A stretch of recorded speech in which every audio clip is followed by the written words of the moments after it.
ప్రభు యేసు వర్తమానము వినుమా ప్రియనేస్తమా, విని నీవు ప్రభుని విశ్వసించుమా. వినుమా ప్రియనేస్తమా, విని నీవు ప్రభుని విశ్వసించుమా. Praise the lord. దేవునికి స్తోత్రం. అనుదిన మన్నా అనే ఈ ఆధ్యాత్మిక కార్యక్రమాన్ని వీక్షిస్తున్న ప్రియ సోదరి సోదరులారా, మన ప్రభువును రక్షకుడునైన యేసు క్రీస్తు అతి శ్రేష్టమైన నామములో మీకందరికీ శుభాలు వందనాలు తెలియచేయుచున్నాను.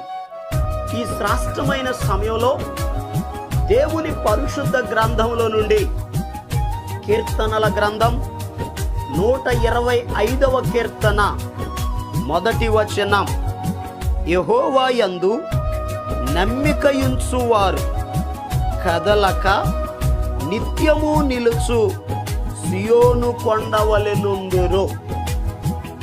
ప్రభునందు ప్రియ దేవుని యొక్క బిడ్డలారా, దేవుని యొక్క పరిశుద్ధ గ్రంథంలో ఒక వ్యక్తి తన యొక్క కుటుంబ జీవితంలో, తన ఆధ్యాత్మిక జీవితంలో కదలక సియోను కొండవలే తాను స్థిరపరచబడాలి అని అంటే అతడేం చేయాలో పరిశుద్ధ గ్రంథంలో రాయబడి ఉంది.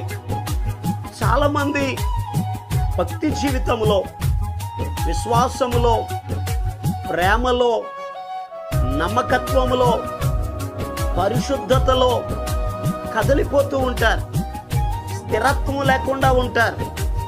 అలా కదిలిపోవడానికి కారణం ఏమిటి అని అడిగితే, ఈ లోకములో వారికి ఎదురవుతున్న సమస్యలు, వారు ఎదుర్కొంటున్న శ్రమలు, శోధనలే కారణం. పరిశుద్ధ గ్రంథంలో బాప్తిస్మమిచ్చు యోహాను ఒక గొప్ప దైవజనుడు, అనేకులను దేవుని వైపు త్రిప్పినవాడు, దీపములాగా ప్రకాశించినవాడు, అనేక మందికి బాప్తిస్మాలు ఇచ్చినటువంటి వ్యక్తి. యేసుక్రీస్తు ప్రభు 30 సంవత్సరాలు దాటిన తరువాత మొదటిగా పరిచయం చేసినవాడు.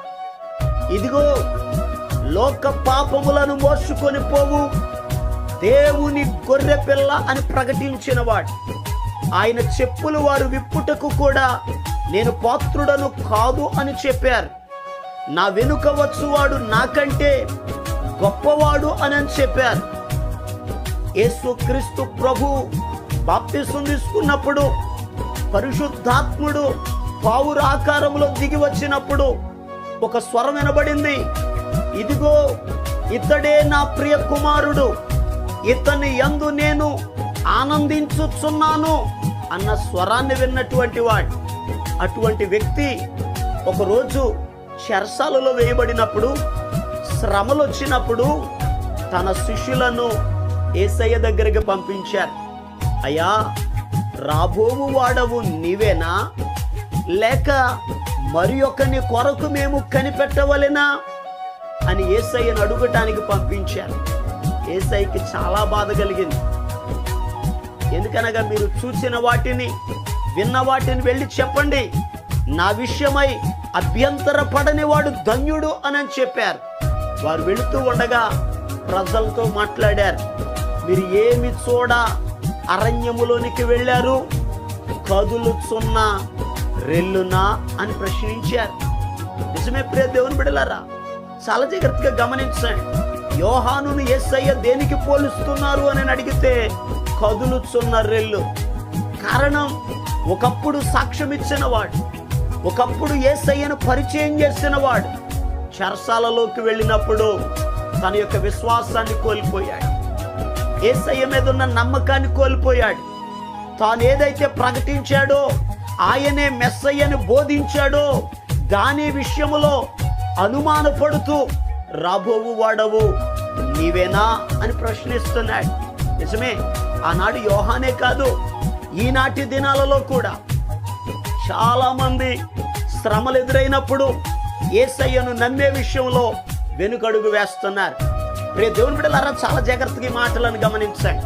అయితే ఒక వ్యక్తి తన జీవితంలో శ్రమలు ఎదురైనా, సమస్యలు ఎదురైనా స్థిరమైన విశ్వాసం కలిగి ఉండాలి అని అడిగితే, కదలిపోకుండా సియోను కొండవలే స్థిరముగా ఉండాలి అని అడిగితే అతడు ఏం చేయాలో పరిశుద్ధ గ్రంథంలో చక్కగా రాయబడి ఉంది. ఈ 125వ కీర్తన మొదటి వచనంలో రాయబడిన మాట, యెహోవా యందు నమ్మిక ఉంచువారు, ఎవరు దేవుని యందు నమ్మిక ఉంచుతారో వారు కదలరు. ప్రియ దేవుని బిడ్డలారా, దేవుని యందు నమ్మిక ఉంచాలి, దేవుని యందు విశ్వాసం ఉంచాలి. అలా నమ్మి విశ్వసించినటువంటి వారి జీవితంలో ఎన్ని శోధనలు ఎదురైనా, ఎన్ని శ్రమలు ఎదురైనా, ఎన్ని సమస్యలు ఎదురైనా, ఎన్ని ప్రతికూల పరిస్థితులు ఎదురైనా దేవుని కొరకు ధైర్యముగా వారి జీవితంలో నిలబడతారు.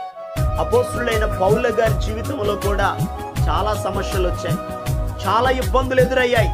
అనేక మంది యూదులైన అన్యజనులు ఆయన మీద పగపట్టారు, ఆయన హింసించారు, ఆయన కొరడాలతో కొట్టారు, ఆయన రాళ్లతో కొట్టారు, అనేక మార్లు చంపాలని చూచారు. ఎన్ని శ్రమలు ఎదురైనా ఒక అద్భుతమైన సాక్ష్యాన్ని దైవజనుడైన పౌలయ్య గారు చెప్పారు. మంచి పోరాటము పోరాడి తిని నా పరుగును కడముట్టించాను, నా విశ్వాసమును కాపాడుకున్నాను. ఆయన కదలిపోకుండా భక్తి జీవితంలో, స్వార్థ ప్రకటనలో, యేసయ్యను గురించి బోధించే విషయంలో స్థిరపరచబడటానికి కారణం ఏమిటి అని అడిగితే విశ్వాసము, దేవుని యందు ఆయన ఉంచిన నమ్మకం. దేవుని బిడ్డలారా, నీ జీవితంలో కూడా ఆయన్ని నమ్మిన ఎడల నువ్వు స్థిరపరచబడతావు. యేసయ్య చెప్పారు, నమ్ముట నీ వలనైతే నమ్మువానికి సమస్తము సాధ్యమని చెప్పారు. అంత మాత్రమే కాదు, మార్తతో యేసు ప్రభు అంటున్నారు, మార్తా నువ్వు నమ్మిన ఎడల దేవుని మహిమను చూస్తావునని సెలవిచ్చారు. ఈరోజు ప్రియ దేవుని బిడ్డలారా, యేసయ్య వచ్చే వరకు మనం స్థిరపరచబడాలి అని అడిగితే, కదలిపోకుండా ఉండాలి అని అడిగితే దేవుని యందు నమ్మిక ఉంచాలి. మరొక మాటను కూడా జాగ్రత్తగా ధ్యానం చేద్దాం. సామెతల గ్రంథం 10వ అధ్యాయం 30వ వచనం, నీతిమంతుడు ఎన్నడును కదిలింపబడడు. ప్రియ దేవుని బిడ్డలారా, మన జీవితంలో కదలిపోకుండా స్థిరత్వం కలిగి ఉండాలి అని అంటే ఎన్ని ఇబ్బందులు ఎదురైనా నీతిని విడిచిపెట్టకూడదు. నీతిమంతులుగా మనం జీవించాలి. నీతిమంతులు సింహము వలె ధైర్యముగా ఉంటారని వాక్యంలో రాయబడి ఉంది. కనుక ఈరోజు ఈ మాటలు వింటున్న ప్రియ దేవుని బిడ్డలారా, మన జీవితంలో నీతిమంతులుగా ఉండి దేవుని యందు నమ్మిక ఉంచి ఆయన వైపు చూచి ఆయన సన్నిధిలో ప్రార్థిస్తూ దైవభక్తిలో కదలిపోకుండా ముందుకి కొనసాగుదాం. దేవుడి మాటలను మన వినికిడిలో ఆశీర్వదించునుగాక. ప్రియ దేవుని బిడ్డలారా, మీ జీవితంలో కూడా కదిలిపోకుండా స్థిరపరచబడినట్లుగా దైవభక్తిలో, విశ్వాసములో, ప్రార్థన జీవితములో స్థిరపరచబడినట్లుగా మీ కొరకు నేను ప్రార్థన చేస్తాను. తలలు వంచండి, కళ్ళు మూసుకోనండి, ప్రార్థనలు ఏకీభవించండి.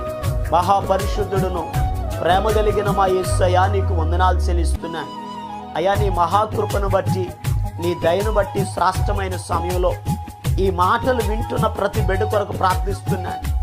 భక్తి జీవితంలో కదలిపోకుండా స్థిరపరచండి. కుటుంబ విషయంలో అయ్యా కదలిపోకుండా స్థిరపరచండి. ఈ లోకములో ఎన్నో సమస్యలు, ఎన్నో బలహీనతలు, ఎన్నో రుణబాధలు, ఎన్నో అవమానకరమైన పరిస్థితులు అయ్యా ఈ లోకములో ఎదుర్కొంటున్న బాధలను బట్టి, సమస్యలను బట్టి చాలా మంది కదిలిపోతున్నారయ్యా. అలనాడు యోబు జీవితంలో ఎన్నో శ్రమలు వచ్చాయి, ఎన్నో ఇబ్బందులు కలిగాయి. నిన్ను నమ్ముకున్నాడు, నీతిమంతుడు, యథార్థవంతుడు గనుక కదలిపోకుండా అయ్యా నీ వైపే చూచాడయ్యా.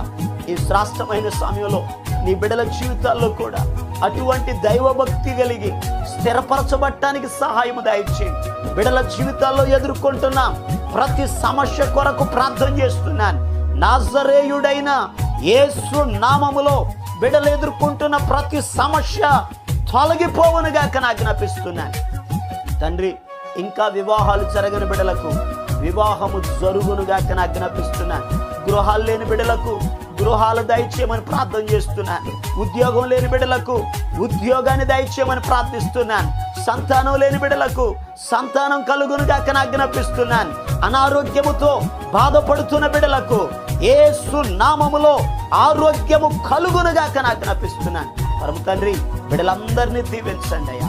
ఈ దినమంతయు కూడా బిడ్డలు చేస్తున్న ప్రయాణాల్లో, పనులలో అయా కుటుంబ పరంగా ఘనమైన నీ కార్యములను జరిగించి సమస్త మహిమ ఘనత ప్రభావాలు మీరే పొందుకొనమని యేసు క్రీస్తు అతి పరిశుద్ధమైన నామం పేరట ప్రార్థన చేసి అడిగి పొందుకొని ఉన్నాము తండ్రి.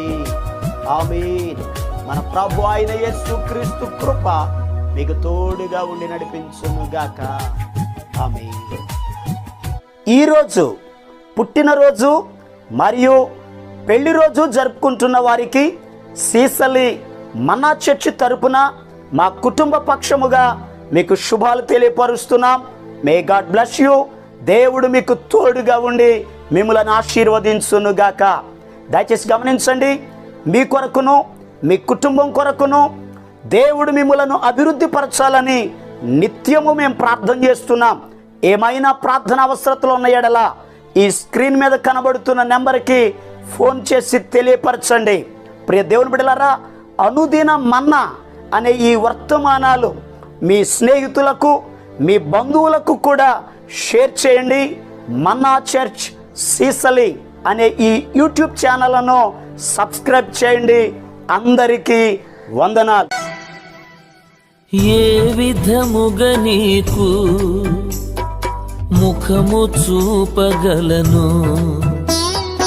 ఈ స్థితిలో ఎట్లు నీ ఎదుట నిలువగలను. పాపం చేశాను, నిన్ను విసిగించాను.